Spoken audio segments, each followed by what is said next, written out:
Magandang araw mga kaibigan. Bigyan natin ng reaksyon ngayon itong post ng GMA News tungkol sa wise legal strategy ni Martin Romualdez na iniimbestigahan ngayon ng Ombudsman. Update lang muna tayo sa ating fund drive for the Brave 14 plus 3 Marines. Sa ngayon po may naipon na naman tayo na 40,000 pesos sa GCash at hinintay lang natin mga 2 days from now, hopefully madagdagan yan, makabot ng 100,000 at magpadala ulit tayo ng suporta sa ating Brave 14 plus 3 Marines. Ito po ang ating GCash number, 0966-265-8480. Ivan Henry Sibog ang pangalan. Kung nasa labas kayo ng bansa, kailangan nyo city address, Cagayan de Oro City, ang street, Barangay Patag. Okay, so labanan ng testimonyo mga dating tauhan ni Romualdez. Una, yung 4 na Marines bumaliktad, nakuha ni Romualdez. Panglima, si Gutesa. Ito, another mga tauhan ni Romualdez, 25. Hindi sila bumaliktad. Mga affidavit nila, nagsasabi siguro na walang natanggap na pera si Romualdez. Ito, GMA News Update. Representative Martin Romualdez spokesperson, Attorney Adi Fajardo. Sabi niya, Representative Martin Romualdez will be filing today a supplemental counter affidavit with the Ombudsman attaching to it sworn statements of 25 other former drivers and security aides of Representative Saldico. Nauna na siyang nag-file ng counter affidavit at ang inattach niya doon ang bumaliktad na testimonyo ni Orly Gutesa at yung 4. Okay? So ito, supplemental. Plus. So bali, 30 na lahat. 30 ano? Kasi 4 plus 1, 5 plus 25. Wow! Daming testigo. Mga tauhan ni Romualdez lahat. Baka kasama na dyan yung ano, Mark Tiksay Bayan at saka John Paul Estrada. Patay. Kasi yan yung mga binabanggit na Gutesa noon, Brave 18, binabanggit na sila yung tumatanggap ng pera pag-deliver ng mga Marines. O kaya ito yung mga, basta importante yung dalawang aide ni Saldico.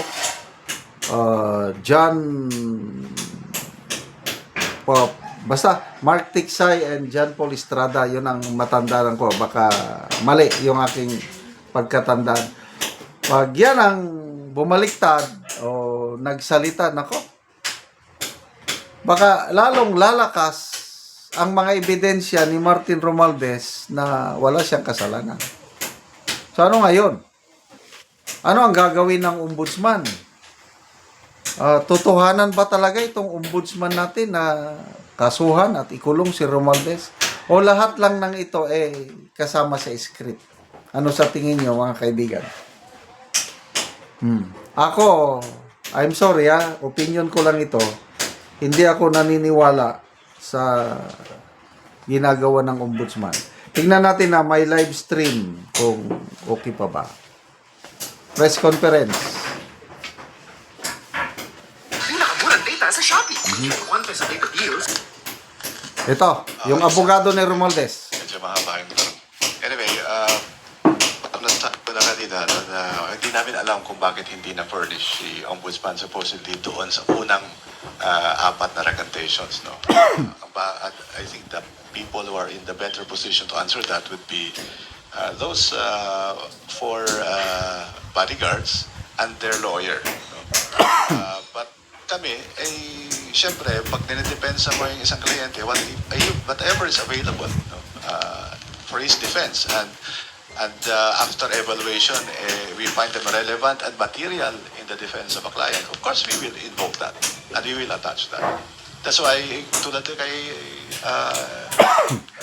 Gutesa, no? lahat naman yan is open source, right? Parang nasa Twitter na, etc. yung kanyang affidavit. So, there's no problem attaching that. And so far, he has not recanted his recantation. No? Even those, yung mga nauna, they have not recanted their recantations. So, we find them to be enough to support the defense of the former speaker. Ang pinabanggit na din pa ng ombudsman, may hawak sila ng mga kopya ng statement o mga kopya ng text messages, screenshot, video recordings, at pati na rin yung recorded conversation na nasa USB na sinabit daw ni Atty. Levy Maligod sa Office of the Ombudsman, at inaaral na nila ito dahil lumalabas may sinukulan, binayaran dun sa mga nag-recant na mga dating bodyguard na ngayon ay kasama dun sa mga sinapit po ninyo na affidavit. Sa panig po ng speaker, hindi ho ba parang may kaagad na punto na sinusundan ng Office of the Ombudsman, pero nandun pa rin kayo sa direksyon na gusto nyo gamitin yung lahat itong mga nagsipagbaligtad na mga dating bodyguard na ito? Yes, as I said kanina, hindi namin alam officially kung anong contents nitong USB statements, text messages, etc. So we will reserve comment on that if ever this becomes officially a part of the preliminary investigation being conducted by the Ombudsman. But as I said, hindi po natin gawain yan. No? Makipag-usap, no? Para lang makakuha or mag-invento, mag-manufacture ng ebidensya. At sana po, hindi naman maging automatic yung reaction. Di ba, na dahil lang ay may recognition, meron na kaagad consideration. Di po ba? Parang madali tanggapin ang original statement, pero yung recantation ay hindi madaling tanggapin. Bakit kaya? Di po ba? Ito ay ongoing investigation. Sagutin natin yung tanong ng abogado. Abogado ni Martin Romualdez yun, Atty. Pardo. Bakit daw madaling tanggapin ang original testimony, tapos yung recantation ay halos hindi na paniwalaan? Hindi, we were not born yesterday, attorney. Bakit, in the first place, bakit sila nagsalita nung una? We believe na gusto nilang isiwalat ang katotohanan. Bakit sila bumaliktad? Naniniwala ako na merong pressure at merong, yun na nga, bribe. Kasi may mga ebidensya, hawak si Atty. Baligod. Yun yung nakalagay sa USB. Salamat mga kaibigan sa inyong pagsubaybay sa channel nito. Nakakatulong kayo ng malaki sa tribong Talandig ng Bukidnon dahil ang income natin sa channel na ito is pantulong sa tribo. Namimigay tayo ng libreng yero at pako para makapagpatayo sila ng mas maayos na tirahan. Panoorin nyo ang video na ito. Dire sa balay ni Auntie Narlene Idahon nga taga sitio Muswagon, sakop sa Barangay San Miguel, Talakag, Bukidnon. Sumuni siya ang natabangan sa yero. So muna ni ang itsura sa iyang atop. Nga mga dagko na gyud og buslot.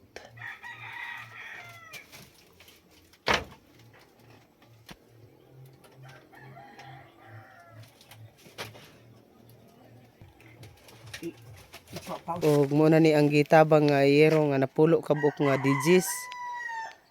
So muna ni siya ang iatop karon.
Karon nakatop na gyud si auntie sa ilang balay.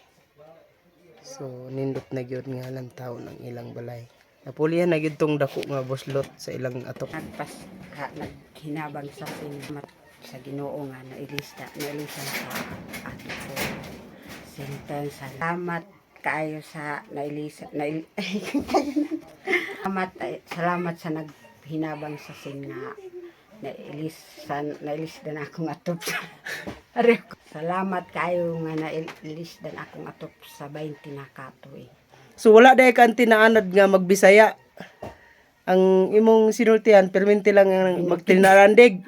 Oo, sumaulaw si auntie tungod kay wa siya naanad sa Binisaya magtalaandig lang. Salamat kay auntie.